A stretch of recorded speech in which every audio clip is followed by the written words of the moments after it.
welcome to our social media presentation. Our goal here with the presentation is to really help you guys understand why our younger generations use these social medias. You probably haven't heard of half of the social medias, like Snapchat, Instagram, maybe a little bit of Instagram or Facebook, but we're just trying to give you guys an understanding of the general why. So feel free to ask any questions if they come up during the presentation, and honestly, we're just trying to have a discussion with you guys, so it's good. All right, so I took a poll 2 weeks ago, and out of the 33 people that were in the poll, you can see the statistics here. Even with Facebook or LinkedIn, still around a third. So that just shows perhaps the inequality in people that using social media. So Facebook and LinkedIn, probably one of the higher percentages. So here's a study done in 2017, different age groups using social media. You can see that Facebook actually has probably one of the more distributed. Charles, those letters are too small for me to read them. Okay, I can zoom in. Can I? Now I can't read it. Yeah. I don't think I can zoom in on this. Yeah, okay. So it says here, the light blue is ages 18 to 29. The darker blue is ages 30 to 59, and the grayish bar is ages 60 and up. So you can see with ages 18 to 29 with Facebook, it's around 86%. And then ages 30 to 59 is around 81%. And then ages 60 and up is 67%. So you can see compared to the rest of the social media platforms, there's a little bit more equal distribution among all age groups. So that should tell you something. Yeah. And it kind of... one towards the bottom that's also way out there? YouTube. YouTube. YouTube, thank you. Yeah. I'm not quite sure why that would be called social media. Yeah. Yeah. You're uploading. Yeah, we'll go a little bit more in depth about that. So, you see all the statistics. Oh, shoot. Okay, so we talked about LinkedIn a little bit 2 weeks ago and how that was kind of social media. So, as you can see. Before you get too far in that, Okay. do people know what LinkedIn is? I mean, I do, but Yeah. Yes. you need to have that explained. Everyone, you're okay? LinkedIn. Okay. Yeah, LinkedIn is just a professional job networking platform. Okay. Can someone get the door? No. Someone's at the door. I Okay. think someone was there. No. But I think most of the others, most of them, Hi, sir. you really do need a little explanation of what they Yes. are and when they're used. Yes. I will get into that for sure. I'm on the basics of each, talk about what they do, why you use them. Okay. So, no worries. Okay, so the official definition of social media is from Google. Websites and applications that enable users to create and share content to participate in social networking. So in 2014, a LinkedIn spokesman said, LinkedIn is not a social network, it is a professional network. So the difference between social and professional networking probably should be parsed out a little bit. So two main things that we can decide whether it is a professional or social network is, first of all, LinkedIn is built around the kind of initial contact aspect. So quick poll, who here uses LinkedIn to talk with friends on a daily or any kind of that? Okay. Who here uses Facebook to reach out and talk with friends? Okay, so more. So LinkedIn really, its foundation was built upon the initial contact. So employment searching, you reach out to a boss or you reach out to other friends for just job opportunities. So it's not really much of a social network where you use it on like a day-to-day basis for like social purposes. And also, are kids using LinkedIn? Oh, sorry. LinkedIn, do you have to be requested to join? No. You don't? No. Okay. Yeah. Primarily, it's an online resume site. It lists your job history. Yeah, yeah. And you build a network, which are people that you've been affiliated with for employment, and you get credentials based on people's recommendations for their experience working with you in a professional context. Yep. Sounds good. So I know for myself, I do have a LinkedIn account, but that was because I wanted to like search like professors like and their job descriptions and stuff like that. Not really as a way to like connect with my other friends who might have LinkedIn. So that's just like another just factor of like, is it really a social media network? Anything? No? Okay. Sounds If good. you want to search for alumni from different places where you work, they're all. Yeah, yeah, they're exactly. aggregated. It's easy to find them, and if you type in the name in Google, a lot of times they're going to show you. Yeah, Oh, yeah. LinkedIn page anyway. yeah. But if I wanted to like talk with friends, as Isabel mentioned, I would use like Facebook Messenger, something else. I wouldn't use like, I know LinkedIn has a messaging system, but Well, they're I adding personally more and don't use more it. social all the time because they're trying to mine the data. yeah, Since Microsoft bought them and so on, they're expanding. yeah, presence. yeah. They are trying to expand in different areas, but still like it's not really not helping them. I mean, I personally would say like people aren't using LinkedIn for like social purposes. Yeah. Okay. So I would just add the non-professional to the definition. So really, social media is like you don't go on social media for like job purposes or things related to work or anything. You go for like to see like pictures of family or like pictures of your friends and like to chat with friends and stuff like that. So it's really non-professional, this social media. Okay, so as we saw with Facebook, it's really an equal distribution. So I know a lot of you have Facebooks, and so quick poll, what do you use Facebook for?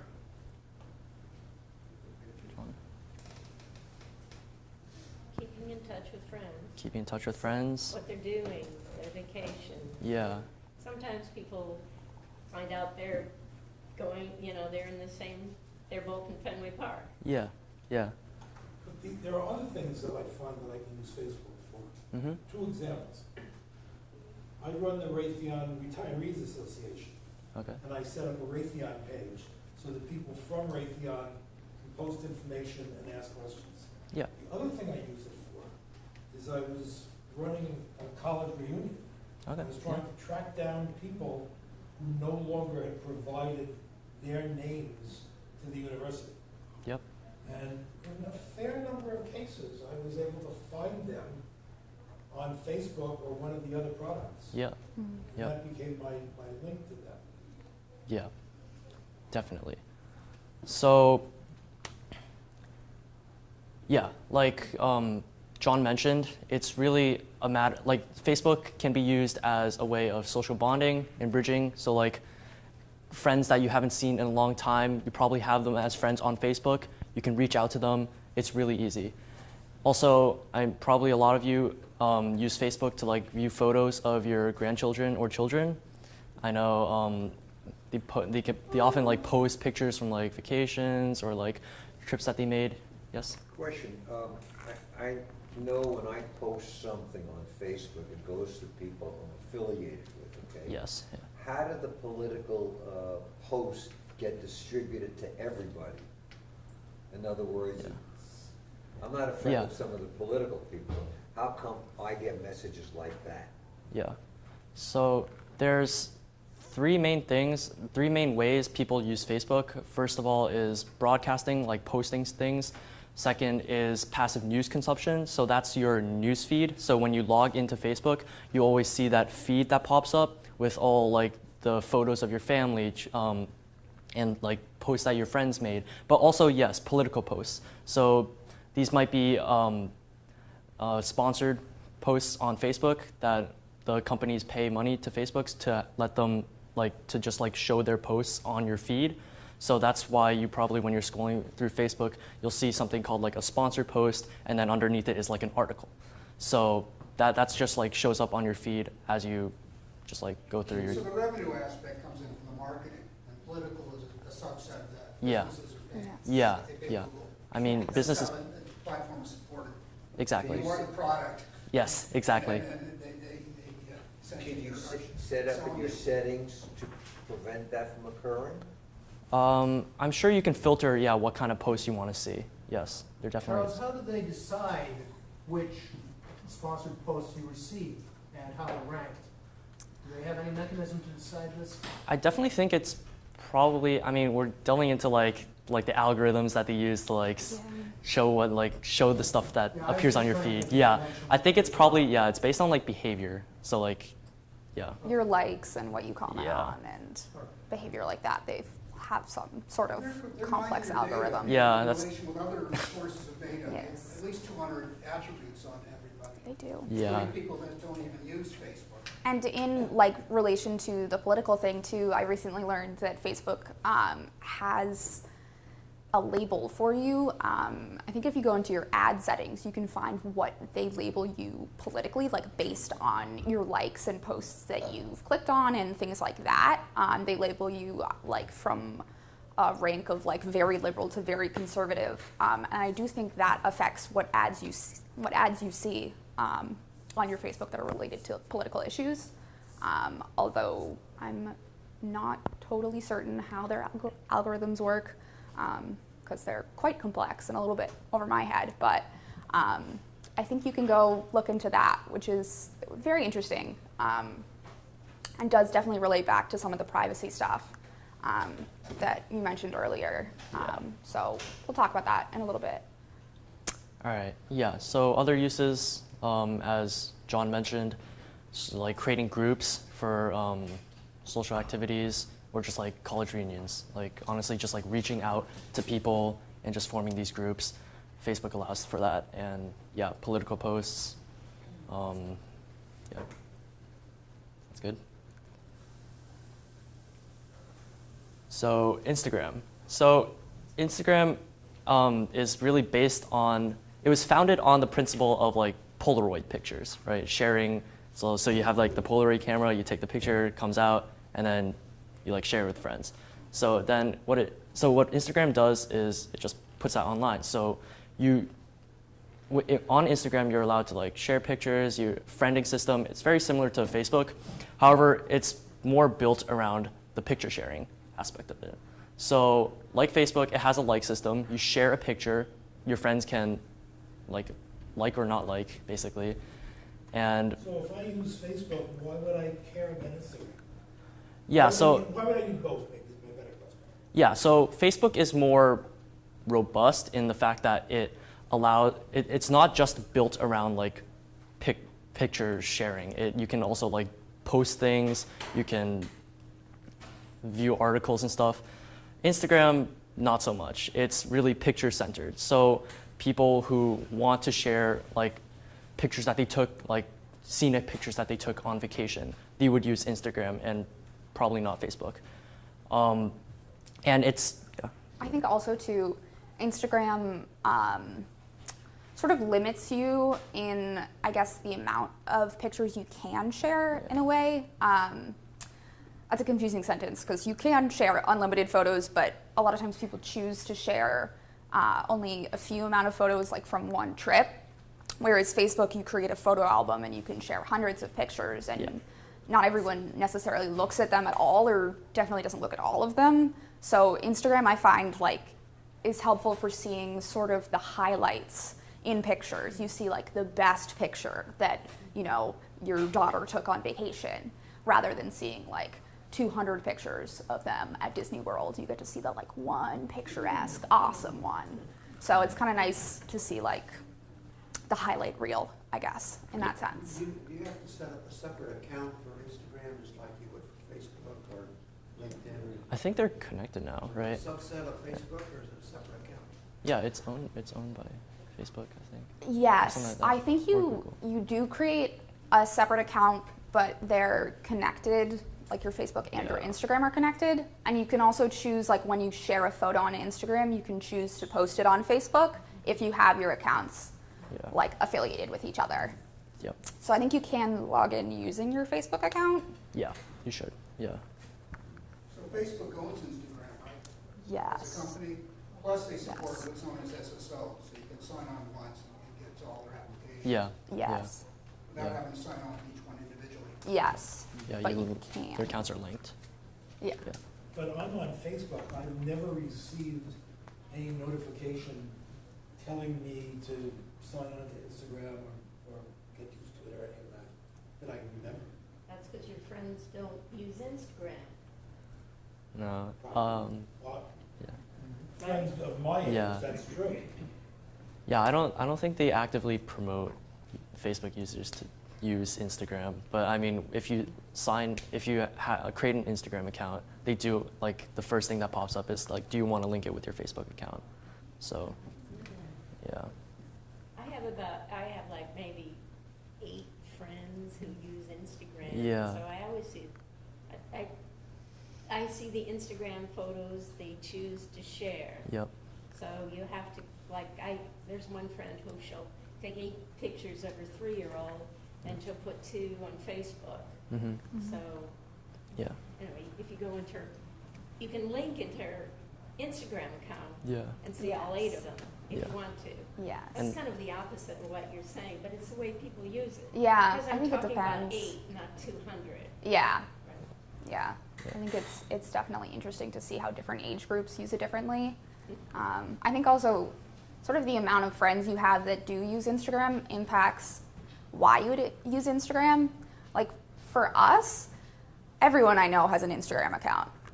So that it's appealing to use Instagram because I know that a ton of my friends are sharing pictures. Yep. And I can share my pictures and my friends will see them. But if you have 8 friends, like that sort of impacts why you would use Instagram. Like why would you bother if 8 people are gonna see it? So how does the privacy work? If I put up an Instagram picture that shows me in London, Mm-hmm. I was always worried about that because I figured that people would hack into Facebook or whatever, find out that I'm not at my house, and that would be a good time to rob it. And I Yeah. still have that perception in the Facebook world, even more so as of 6 or 8 months ago, Yeah. when we all learned the degree to which Facebook was selling what we had thought to be private data. Yeah. Was the same thing happening with Instagram, for example, where the data that might have been thought to be secure is in fact being parceled out? Well, yes and no, I think is kind of the answer to that.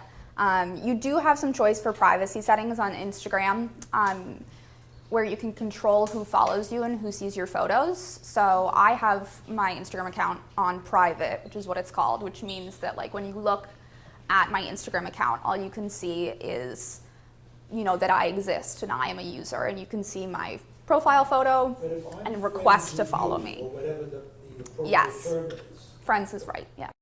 I get onto Instagram to look at your pictures, Mm-hmm. and then Joel is friends with me. That doesn't give him access No. to your data? No, yeah, Facebook works like that where you can sort of see like what friends of friends are doing if that's how your settings are set up, which I think the default setting is kind of the friends of friends situation where Opens it you, up to everybody ultimately. yeah, but Instagram's not like that. Like if you're not following me specifically, but you're following one of my friends, that doesn't matter. You can't see my information. So you ultimately have like the right to choose who can see your photos and who can be your friend. So, you know, choose good friends and you'll be safe. Is there a limit to how many megabytes you could send somebody? Because otherwise people would be sending hundreds of megabytes, I would think, in terms of pictures all the time.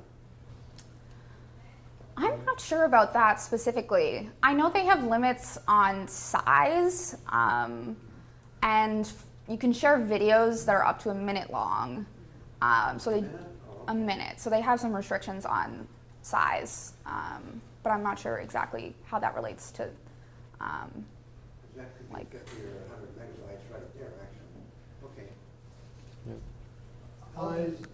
When we're talking about how people know where a photo was taken and when, I just want to mention that we can control that as we upload by having programs on our computers that can edit metadata. Metadata is where that comes from. But only a small percentage of people will have the knowledge to do that. Correct, and this knowledge needs to become more widespread. Many in the media have been saying this. That's a very good point. You can also choose to not show like the location or the time that a picture was taken on Instagram. Like you can see the time it was uploaded, but I could upload a photo from 5 years ago and no one would know. You can also choose to like tag the location of where the photo was taken. So if you were in London, you could choose to have a little thing that says London, or you could choose to not include that too. I know in Facebook, Yes. it now knows, my son somehow has Mm-hmm. set up something so that it now knows what my picture looks like. And so if he posts Oh. a picture of a group of people that includes me, then I get a message. It appears automatically, I believe. I don't think he actually says something. It says something like, you're in this picture. Yeah. Yes. So Face recognition is a different Face- item. Yeah. that- Yeah. So if the question was I in London last week, maybe Mm-hmm. it doesn't know the last week part of it. Yeah, it won't know the point, But the recognition, it's not exactly face recognition, but the recognition would know that it's London, because it sees Big Ben and it recognizes Big Ben. Yeah, it can recognize both place and face. Yep. They have That is AI true. for that. Well, it probably knows where you are because of your GPS on your phone too. Yes. Yeah, this is in addition to that. This is why I turn off my location. Yeah. You think you do. Yeah, with location turned off, the face recognition will still use artificial intelligence. So it can do it. You're not turning everything off, because it's an IP where you send that in from, just location on that. So you can correlate all these different things and have a fairly good idea of where somebody is. In Yes. addition to mining other data, like the cell phone towers and everything else on the site. You should also not look straight at a camera because facial recognition is much better when it looks straight at you. So choose to use Instagram versus Facebook. it's really a matter of like purpose. I think Facebook is definitely more like an all-around social media platform where basically it's just like you have, I know for instance like I personally have like a lot more friends on Facebook than I do Instagram. Maybe it's like a matter of like who, like more people use Facebook, but like I have like wider connections on Facebook and it's just like you can like see posts, articles, and while Instagram is just like more focused on like if you want to share pictures and have your friends see them, like specific like filtered like cut crop pictures kind of like, yeah, then you would use Instagram. You get on Facebook every day. Yes, about. You get on Facebook every day? I do not. Well, I think that the numbers that you showed on that chart from 2015, aside from the fact that it's 3 years old, are a little bit deceptive because you don't know the frequency with which people log in. That's a good point. I found my It's grandkids, 2017, yeah. if I send them an email, Yeah. it can sit out there for 2-3 days before it gets spotted. Yeah. Even though they have email accounts. Yeah. That's a very Yeah. good point. Like I would say that I use Facebook, but I probably use Facebook much less often than Charles Yeah. uses Facebook, or in different ways. So I think that's a good point. Yeah, and honestly, when I say I use Facebook about every day, I really mean like the Facebook Messenger app. I don't usually go on my feed and scroll through. It's usually just messaging friends. Yes. I certainly have found that people have their preferred ways of communicating. And if you really want to Yeah. communicate with them, you have to sort of put up with their, well, you have to use what they're going to use. Yeah, that's true. And I don't think, in my experience, it doesn't necessarily relate to age, just, you know, some people don't really like electronic media in Yeah. my age. Yeah. So that's, you know, then true. maybe they at least do emails. Yeah. Yes. Uh, Yeah. Yes. So, I'm not on any of these.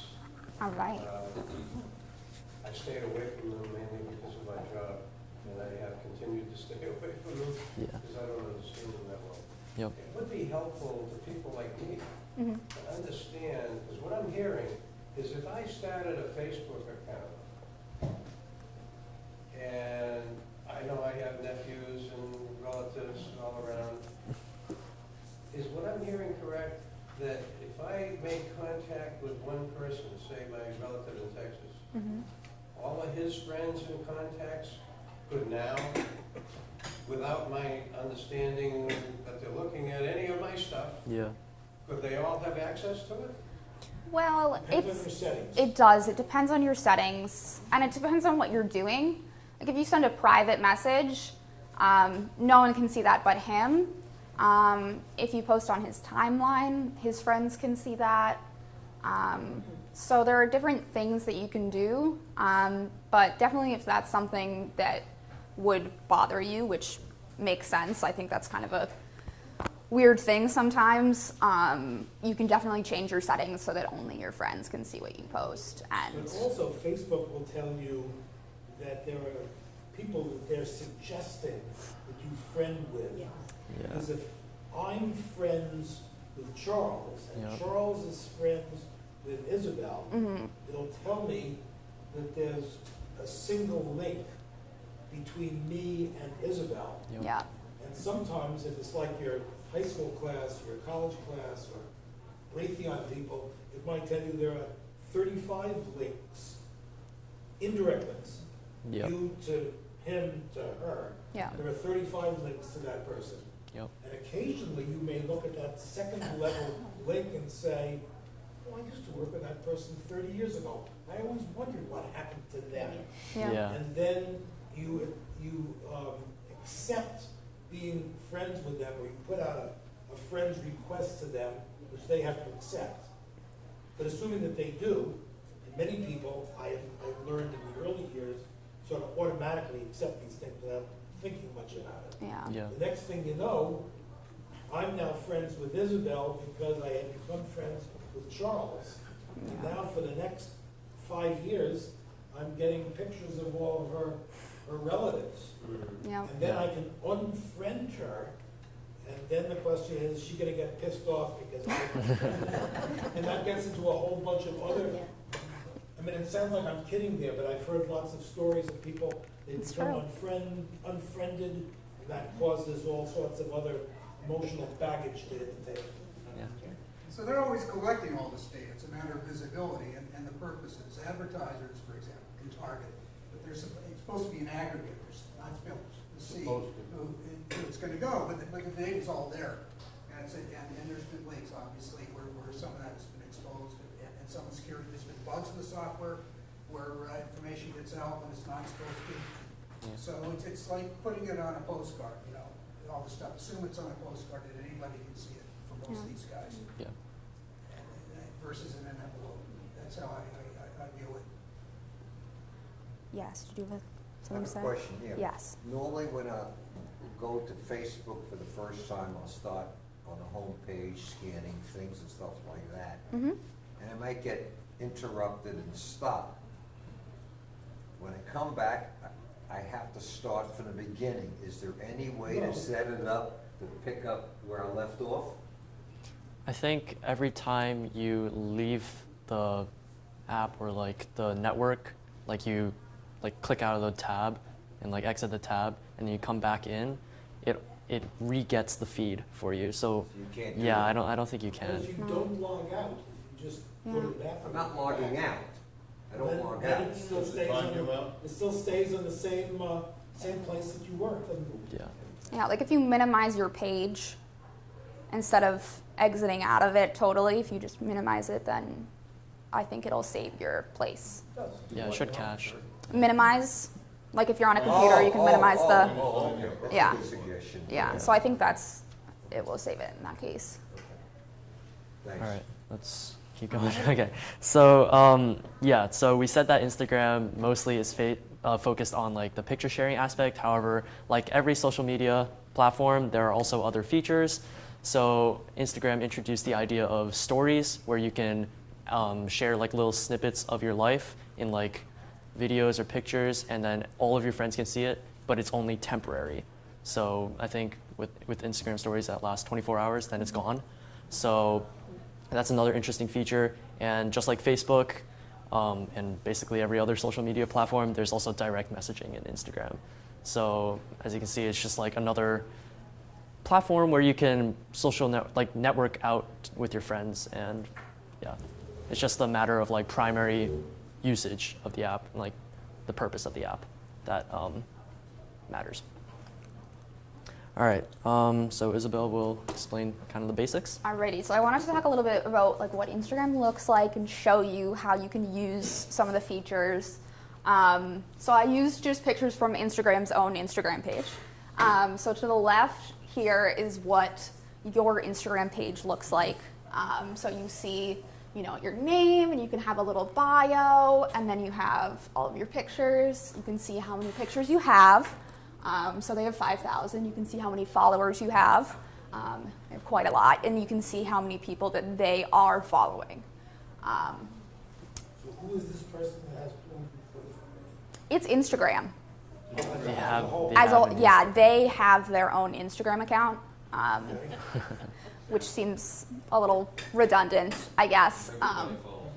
But yeah, a lot of people follow it. They do post really beautiful pictures, and it's fun. This picture was from, they call them weekend hashtag projects, and so they give you like a prompt, and people like respond to the prompt through pictures, which is cool.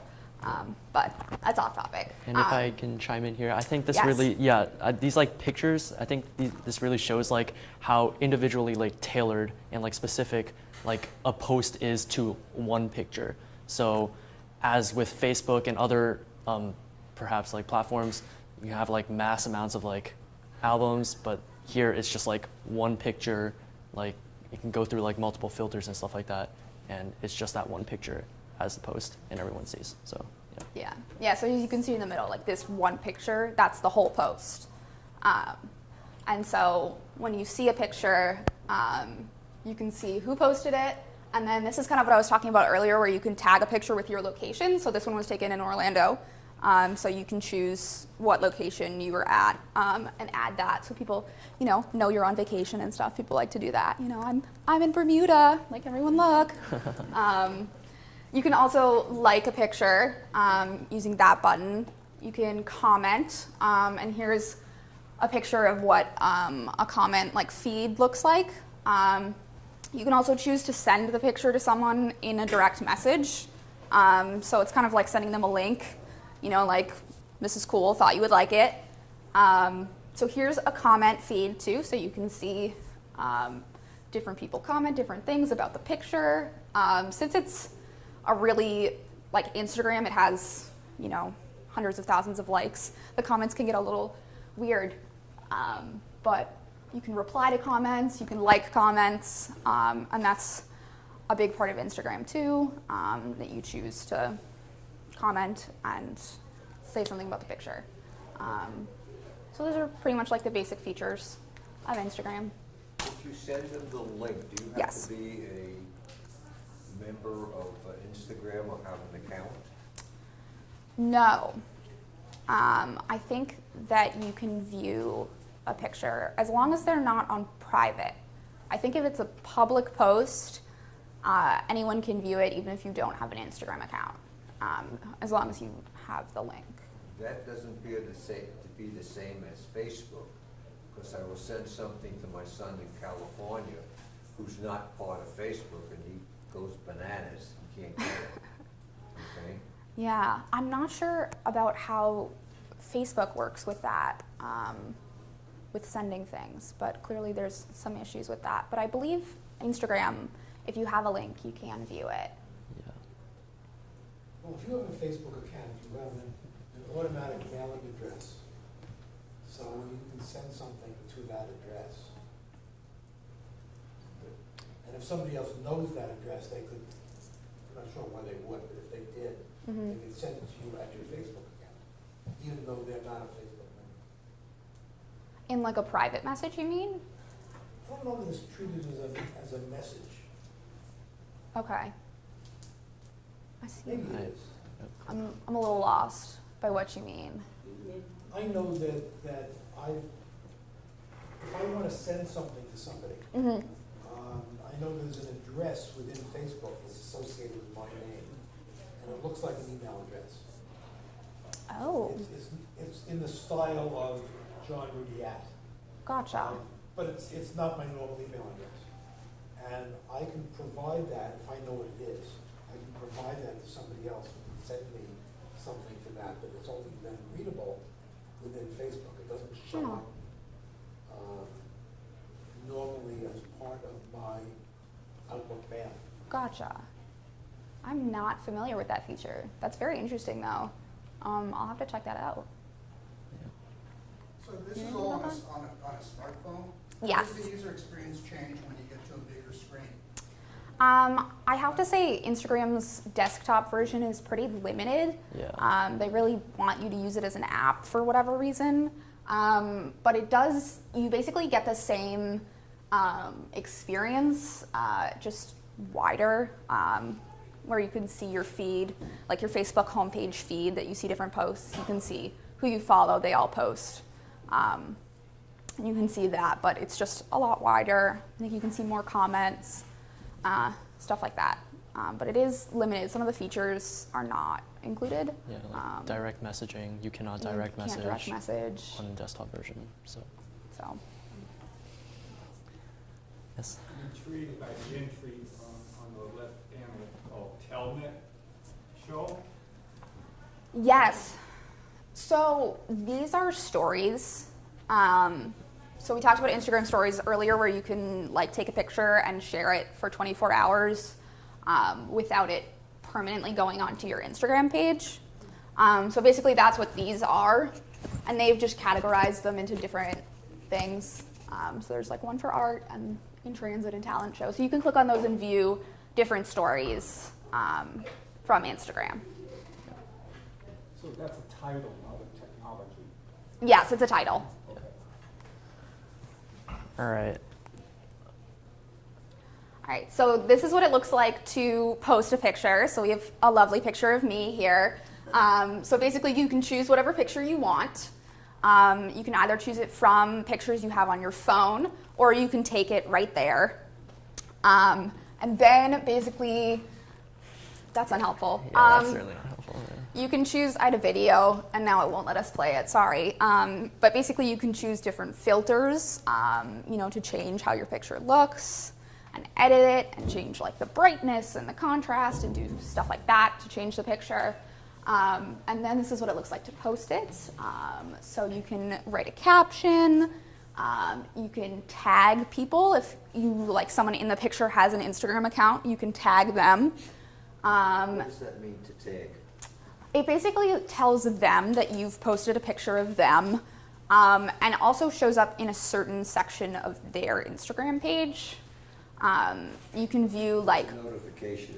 it's basically notification, yeah, and to like let other people know that's who that person is. You know what I mean? Yeah. And then that's where you can tag the location. So I can pick, I took this in Natick. I can decide to show that I took it in Natick. And then here's where I can decide to share it on different social medias. So if I turned this setting on, it would also share on my Facebook feed, like we talked a little bit about earlier. So it's basically just a 3-step process to share a picture. But still, like a lot more effort going into it than like perhaps like just mass uploading photos onto like an album on Facebook. Yeah. So, Yeah. yeah. All right. So Snapchat. Who here has heard of Snapchat? It's pretty much the rage around among young people. Okay. So Snapchat, you can also share photos with your friends. However, the thing that makes Snapchat so distinct is that these photos are not permanent. Once your friend that you send a photo to opens the photo, they can no longer view it afterwards. So, yeah. I had heard that was a tool that was used for a lot of cyber bullying and other things, where somebody would take nude photos and other things and send it to somebody or a bunch of people, and then the photo would disappear. There'd be no attribution back to the person who sent it, Yeah. and therefore made it very, very difficult to track down where the bullying in fact came from. Yes. So I know that my daughter wouldn't let the grandkids get Snapchat accounts. Yeah. Yeah, there are definitely some issues with Snapchat in that sense, because of the sort of anonymous aspect of it. Is So what I'm saying true, that once that Snapchat disappears in an hour or whatever it is, there's no longer any digital memory? Yeah. yes, you can like see that they sent you a photo an hour ago, or that they sent you like a chat message an hour ago, but you can't see what it is unless you screenshot it. But if you don't screenshot it, there isn't technically any way you can access it again. It gets a little bit complicated when you talk about sort of like the cloud, because images have to be sent like over the internet. There is some way that you can like get these images back, that's quite complicated and not like average Snapchat users don't do that, but I have heard that like law enforcement, if something criminal happens over Snapchat, can sort of dig those photos up, but it gets complicated. Is my concern valid? I mean, are your friends using Snapchat? Yes. Yeah. Is it fairly popular amongst your peers? Yes, it's Yeah. very popular. It's basically, they use it as like kind of like a chatting application except with pictures. So you can like, usually like when you communicate with your friends over Snapchat, you send a picture, you can add like a caption with like text, or you can like draw on it or whatever, and then you send it. So it's like a mode of communication, kind of. Yeah. So it's just like different compared to like Facebook Messenger or Instagram direct messaging. You communicate Why with. do your peers use that instead of the other sites? Why do they use Snapchat with everything disappears? That's a good question. I think because everything disappears, there's an appeal to it, because you can be more honest, I think, in some ways. Like, I think part of Instagram, like part of the appeal to that is that you share a very perfect photo, and a photo that you have edited and cultivated to show your best self. And you share a collection of those images. So when you look at someone's Instagram page, you're seeing the best moments. But on Snapchat, like, it goes away. It's not gonna be held against you, or it's not gonna be representative of who you are. So I can send like a picture of me not looking great, or a picture of me like just hanging out in my house, and like no one's like gonna judge me for that. So it's kind of interesting in that sense of like, I feel like I can be me day to day, and I don't have to like show the perfect parts. I think that's kind of like a big part of social media, and sort of a way that social media has evolved. Like, Instagram was developed just to be a photo sharing app, and you share photos. And then like the way that people my age have turned it into social media is like this idea of you have to share the perfect photo, and it like becomes sort of a popularity contest thing.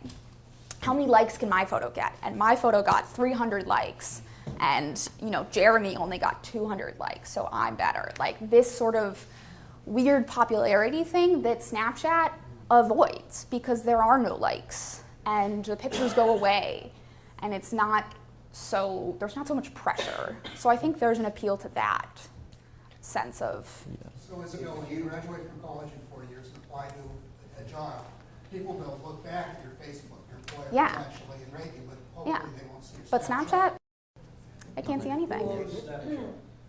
If you get a snapshot. I do not know who owns Snapchat.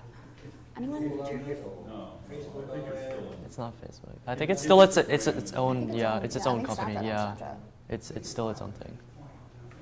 No one has bought it yet. If I get a snapshot picture, can I forward it to somebody? Does it have forwarding capability? No. Unless you share a picture to your story, like we talked about Instagram stories, you can have a Snapchat story, which I share like a photo to all of my friends. So you can share that picture that I've chose to share to all of my friends. You can share to other people who are also my friends. But like if I send you a personal Snapchat, you can't share that. Yeah. And just to add on what was said before, like Isabel mentioned, Snapchat is really used on a day-to-day basis, while compared to like Instagram, for example, I personally don't upload photos to Instagram every single day. Maybe like once every 2 weeks or once a month, that kind of basis. I usually use Instagram just to like look at my friends' photos, who themselves probably don't upload on a day-to-day basis. So it's really like compared to Snapchat, where you have another aspect of Snapchat is that you can keep streaks with your friends. So basically, every time you snap like back and forth for a day, that increases the streak counter by 1. So if you Snapchat with your friends more than like 3 days, it just keeps adding up. So I know friends who have like streaks of like 500 days. So that just shows like how Snapchat was like built around using it like day after day after day, rather than Instagram like probably not. So yeah. Yeah, and as Isabel already mentioned, yeah, there is a story sharing option on Snapchat, just like Instagram, and yeah. So this is what it looks like to take a Snapchat. You have a bunch of different things you can do with a picture. So first you take a picture, like we talked about earlier, you can add a caption, you can draw on it if you want to like circle things or point arrows to things. You can delete the picture, and then you can also choose how long people see the image for. So you can choose, like this one, they have it set to 3 seconds. So once you open it, you have 3 seconds to look at the picture, and then it closes and it's gone forever. You can also choose to have it be like on infinity time, so like you open it and you have as long as you want to look at it, but then once you close it, you can't ever see it again. So you can choose that. You can also save the image to your phone's camera roll and then keep it. And then you can choose to send it to your friends or to your story or wherever you want to send it to. So that's basically like the basic features of taking a Snapchat.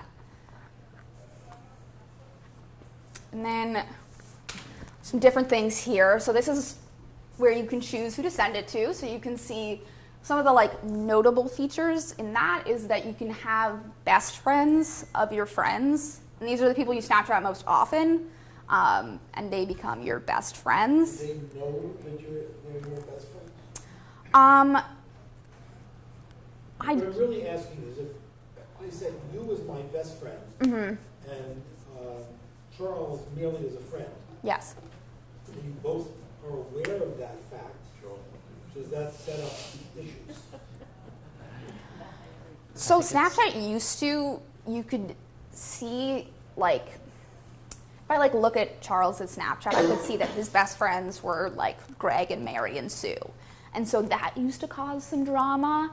And then Snapchat got rid of that feature. So now I can no longer see who your friends are, or who your best friends are. So I have no idea who your best friends are. So Yeah, and it's we got rid of that yeah, drama. it's one way. So as you can see on the right panel, if you are mutually like best friends, then it will show you, it will indicate that through like one of those emojis So things. the little emojis, and you can see they're right here, like next to the person's name. So like Jason, they've been Snapchatting for 315 days in a row, every day.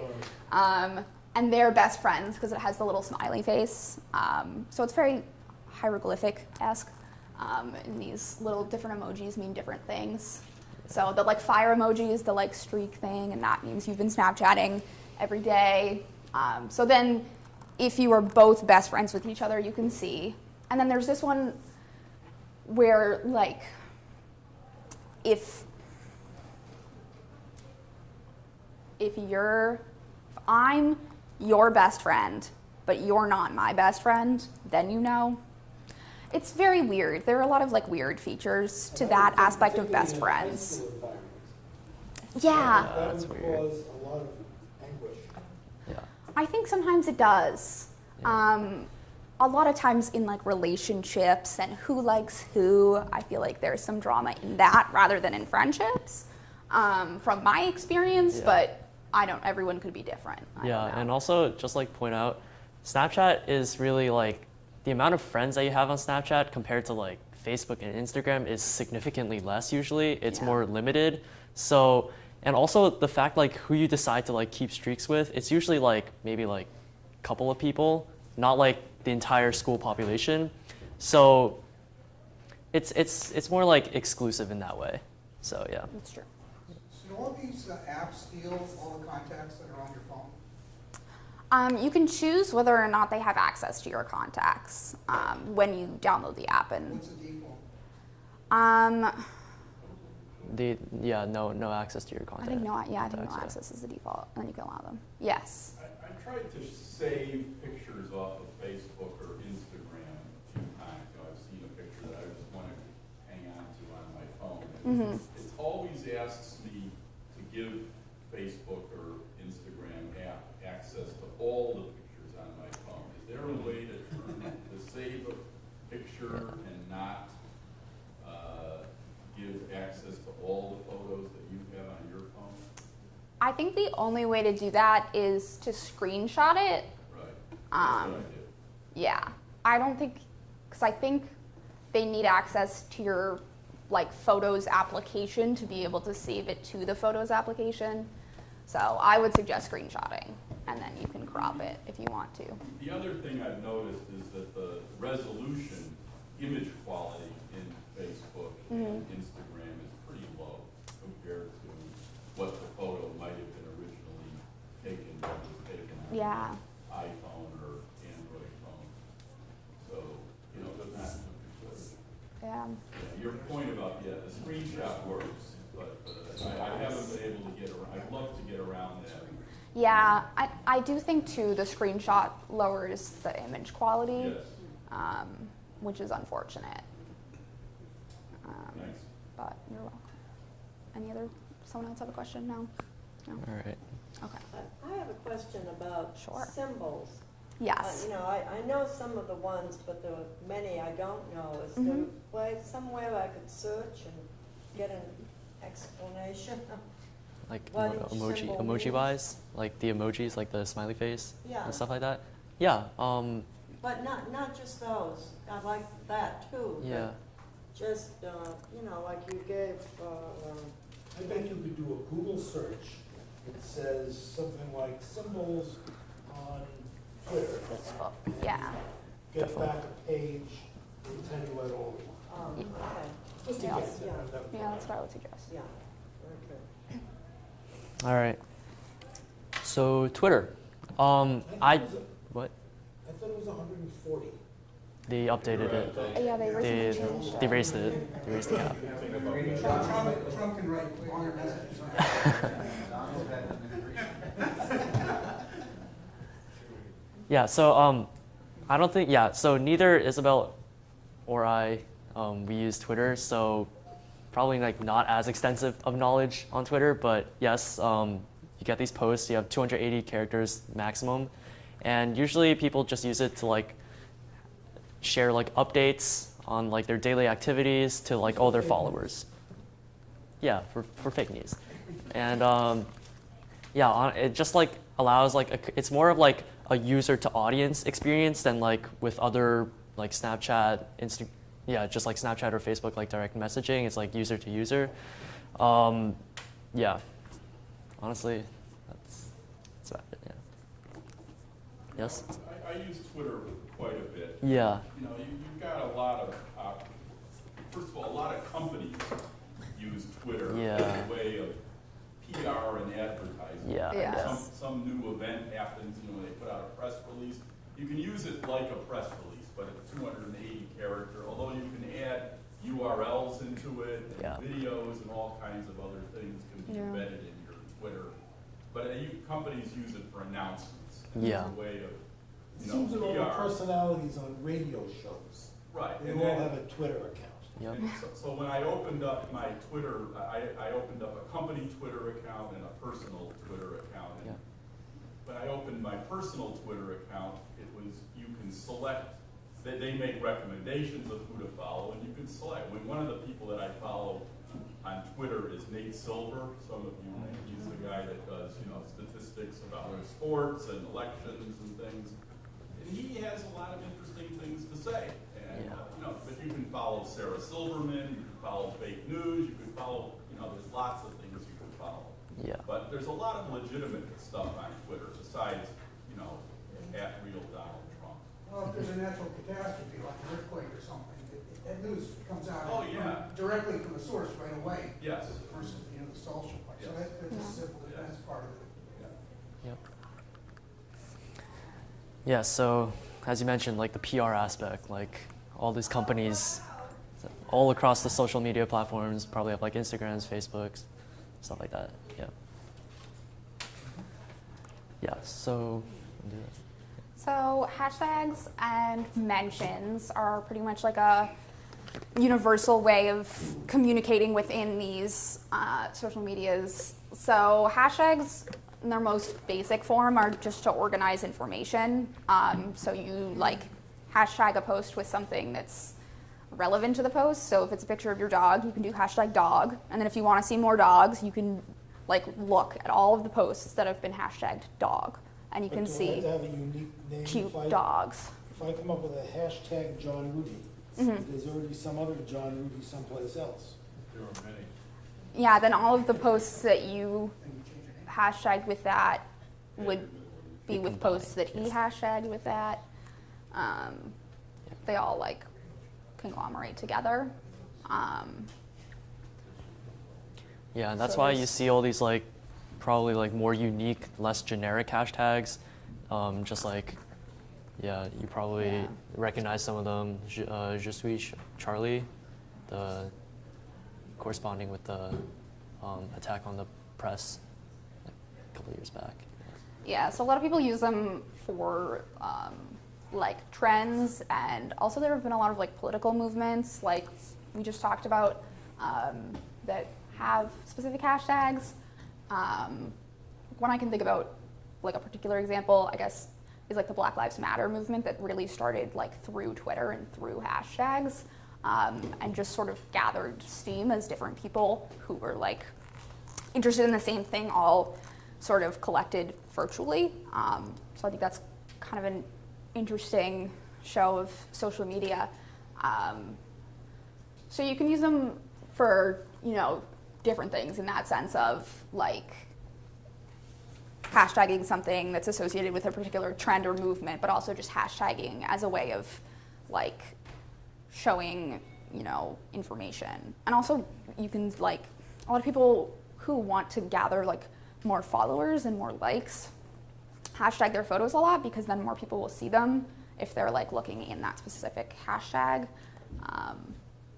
And they see a post they like and then they follow you. So it's kind of a way of spreading your posts as well. So there's a couple different things you could use them for. So if you have a problem with this vendor, like a hotel or something, Mm-hmm. they're monitoring all these sites, and you can call them all day and they don't do anything. Yeah. But once it's out there, they respond because of visibility. Yeah. Yes. So it can work in your favor. In your favor, Of yeah. course, you can get sued probably. Or if you post Yeah. something that's rhyme. Yeah. And then you can also tag people too, or mention them with the @ symbol. And so we kind of talked about that earlier when you could tag someone on your Instagram post. And so basically that just gives them a notification that they were mentioned or they were tagged, and so they can see what post you mentioned them on. You can also sort of you can tag people in the comments of a post, or on Facebook you can tag someone on a specific post so that they see it. So if you, a lot of times if I see a funny picture and I'm oh, my friend Charles would love this, I'm @ Charles. And he sees the picture and he laughs at it too, and we sort of share things that we like in that sense. And so that's kind of a use for tagging people. Yes. You get a message that has something hashtag in it. If you clicked on that, what does that bring you to? All the other tweets that have used that hashtag? Yes. Yes. So if a post is, hashtag dog, you click on hashtag dog, and then you see all of the posts with hashtag dog. Probably a lot. Yeah. Probably a lot. Yeah. Alrighty. Yeah. Okay. Yeah, so we talked mentions here and there about privacy throughout this presentation. So I'd just like to say, Isabel and I and like all the other people, all the other younger generations, like we kind of grew up in the age of like technology. I mean, like for most of my life, the iPhone was there, Facebook was there, Instagram was there. So with the recent Facebook scandal, I personally, and I don't know about Isabel, like I personally wasn't really like following it. I mean, it was like glimpses here and there, and it didn't strike much concern in me. I don't know why, and it's just like since we grew up in this age of technology and we're so used to it. I mean, these privacy concerns, I think for us, safely to be said, like not as concerning, but there definitely is, with the idea of social media and all this like broad connectivity between people, there is that issue of like, okay, like our privacy could be breached. And I think that just is one thing that comes with like putting yourself out there on the internet. You are at risk and kind of like in a way subtly consenting to like. I think a lot of it is as you get older and start owning bank accounts, brokerage accounts, and other things of that sort, the concerns become greater. Because if all your money was taken away, it might not be a big pile. But if all your money 20 years from now is taken away, it might be a really big pile. You're leaving a digital trail, and if you apply for a job or security clearance when you get older, leave college, that history is out there, and it can be used to not select you for some of your possibilities. Yeah, this, I mean, definitely should be a concern among everyone. It's not. You don't think about it when you're young. You think exactly. vulnerable, right? Yeah, exactly. Yeah. So my question is, what are the schools doing to prepare children coming as they get older to deal with privacy issues? Do they do anything? Is there anything done in school that? I have definitely had several lessons about privacy and existing online, partly because Natick High is a one-to-one school, so they provide us all with laptops, and we use those laptops in school. So we're online a lot, so I learned a lot about online safety, I guess. And I think they do pretty basic coverage of sort of how to be safe online. And when you're young, it's like, okay, don't post your address anywhere, and don't obviously give out personal information. And then it gets a little more complicated as you get older. In your biology course, for example, did they talk about the issues of having your DNA out on the web? No, they did not. Because just for your own information, if your DNA is out on the web and you've got some particular piece of your DNA that says that you're more susceptible to a particular form of cancer or something else, and 20 years from now you apply for some insurance, despite whatever laws might say, you might get denied because they now know that something on one of your chromosomes points towards whatever. And they may not find that out for 20 years.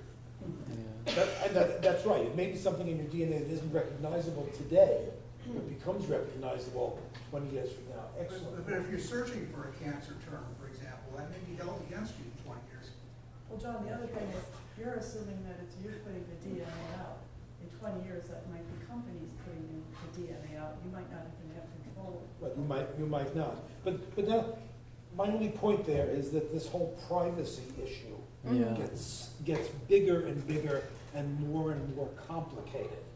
And so the question you asked about whether or not it's taught, my position, not that I have any control over school systems, but my position is that every kid going through school, just like 50 years ago they used to have civics classes, now I guess they don't anymore, but kids should be taught some of that so it becomes part of their DNA to understand something about privacy. And they do have a lot of, like, you know, I took a technology literacy class, technology education class, as part of my standard curriculum. Like, that was not an elective that I chose to take. It So was that's something an that I elective? had to take. No, it's a required class. What about in Lexington High? Yeah, we don't have that kind of system. They Like just no. let you- Yeah, we're not What? like Natick, whereas like they're one-on-one, like they give you like laptops and they teach you about internet security. We don't have that kind of Do they system. have any safety education curricula in the high schools these days where they talk about health issues Yeah, yeah. and, you know, safe sex and Yeah, driving? yeah.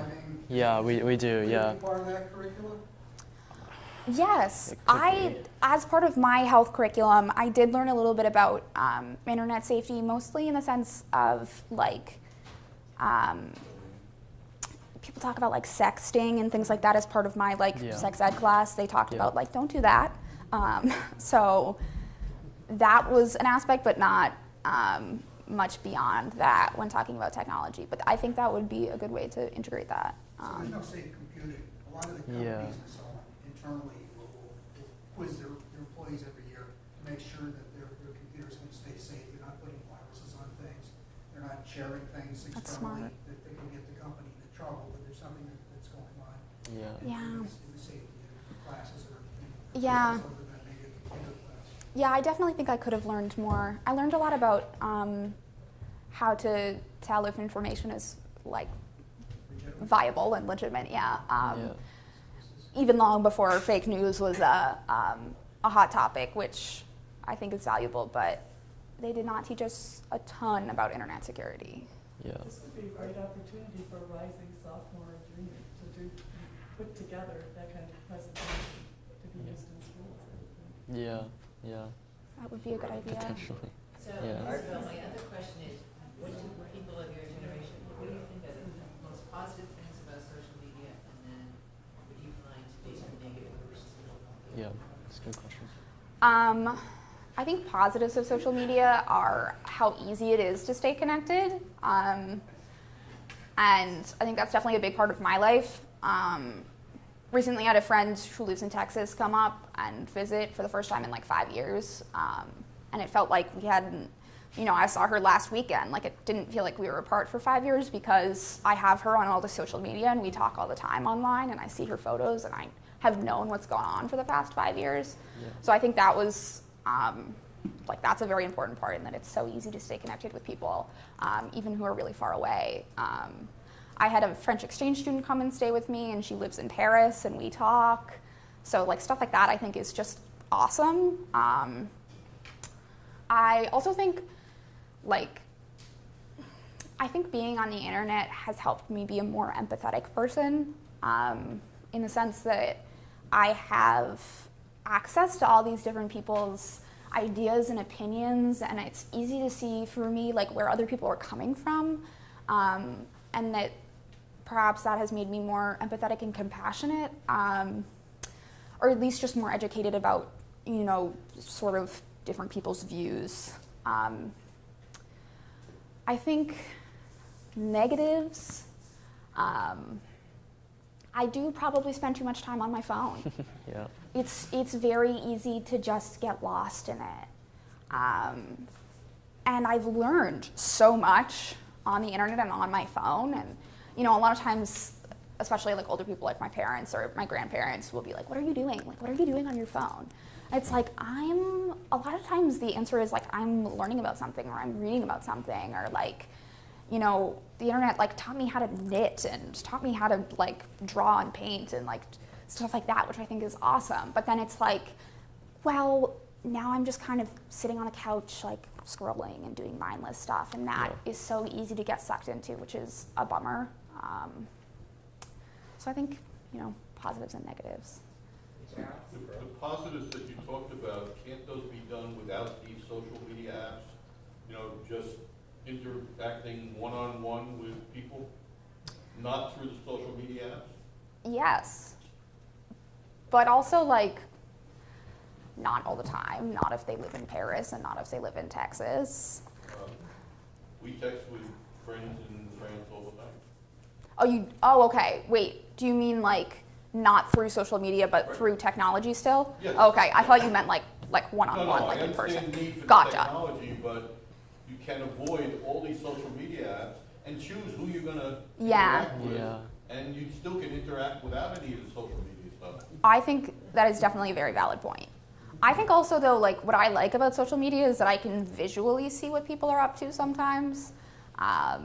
And you can see what people are up to and what they're doing without actually talking to them, which can be kind of weird sometimes. Like you scroll through your Facebook feed and you see that your cousin's in Bermuda. And you don't ever have to talk to your cousin and be like, how's Bermuda, what's up? You can just see the picture and know that that's happening and sort of be involved in their life without even, which is a very weird concept sometimes. It's voyeuristic in a way, and that you can sort of see what people are doing without actually ever interacting with them.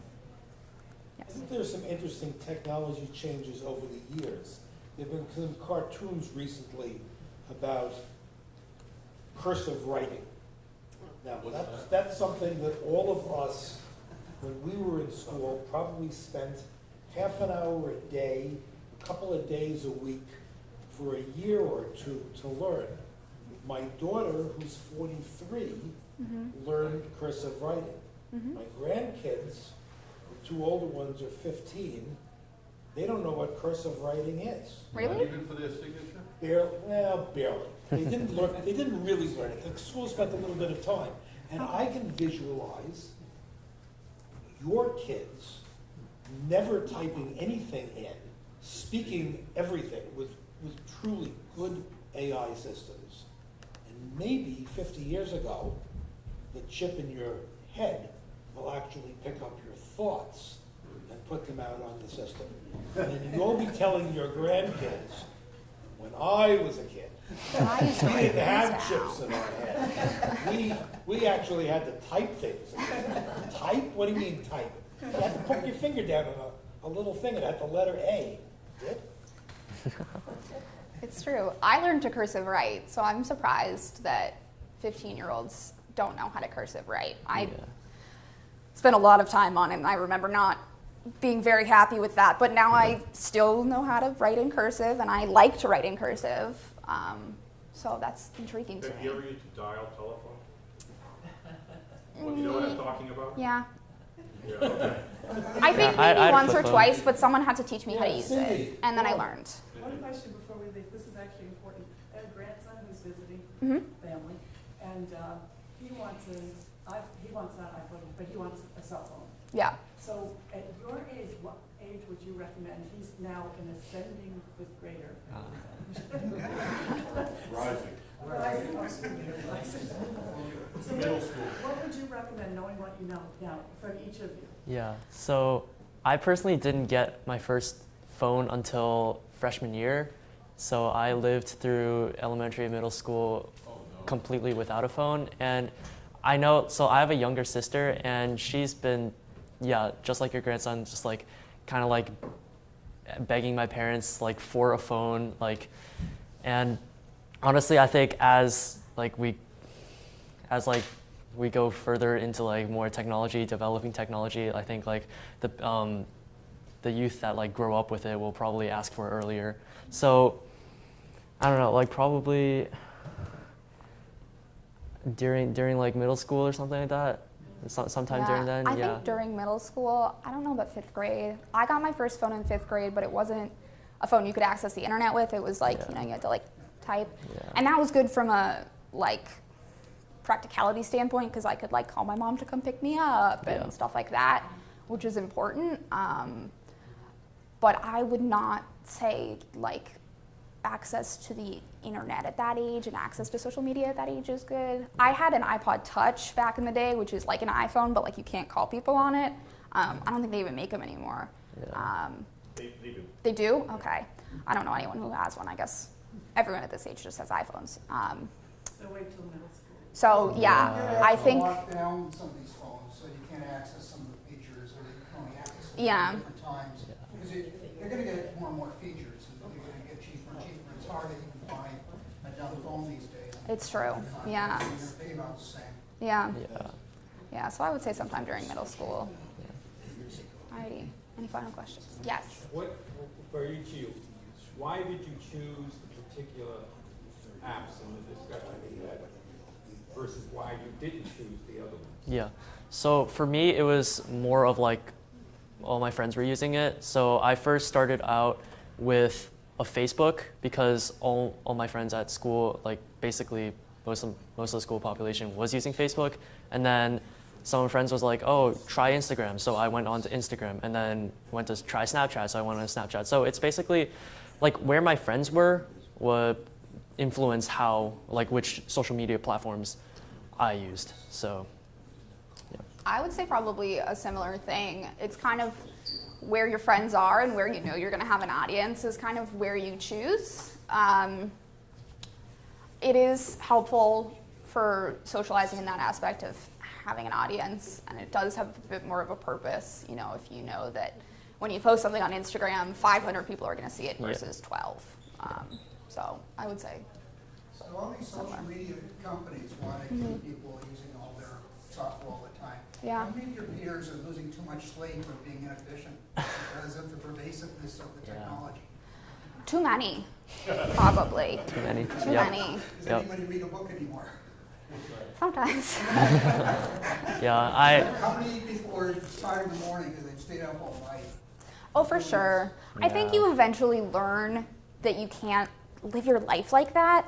But I do think when you first start getting social media, it is exciting and you want to stay up and use it. And then you're like, well, I'm a human person and I'm a teenager too, so I should probably get like 8 hours of sleep maybe. Like, I think you kind of learn a balance. People definitely but in school would think that are, you know, just too much, getting too much. But you see, we had these kinds of discussions around 1982 or 83 when calculators first came out.